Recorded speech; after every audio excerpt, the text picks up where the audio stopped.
Žinai, kas yra čia durniausia? Čia yra, kad kur tie memsai yra, vienas yra memas, kur yra užvadinta BBŽ Kadarovas, ne, kažko tokio, kad neva jis nesupranta, ką daro.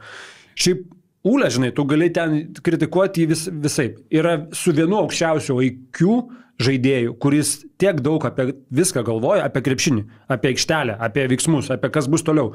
Jis tiek daug apie tai galvoja ir jisai taip viską savo galvoje yra nusibraižęs, kad čia kaip tik yra galbūt dalykas, kuris per daug save apkrauna.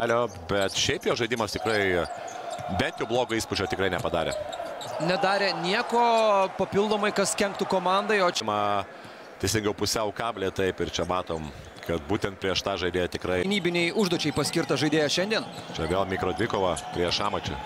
Šamaničius gerai išsilaiko, bet Edgaras Ulanovas, El Capitano, dabar jo dvitaškis lygina rezultatą.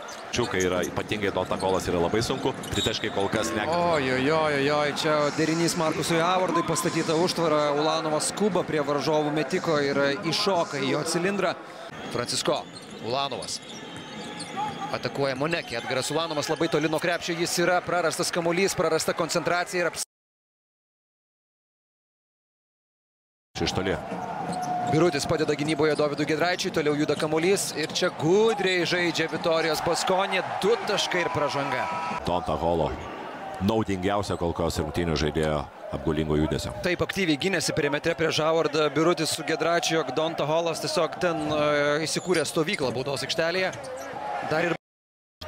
Galima, tikrai gali turėti daug erdvių žalgiriečiai. Tik tai nereikia 4 asmenės pražangos Mailagičiui. Čia Šamaničius prieš žemesnį, Edgarą Ulanovą 9 Žalgiriui. 4 minutės 10 sekundžių. Čia nėra pražangos, arbitrai leidžia žaisti toliau. Taip, ten buvo judesys iš Monekės, bet... 2 atakas. Francisko Ulanovui, Ulanovas iš toli. Nepataiko jis.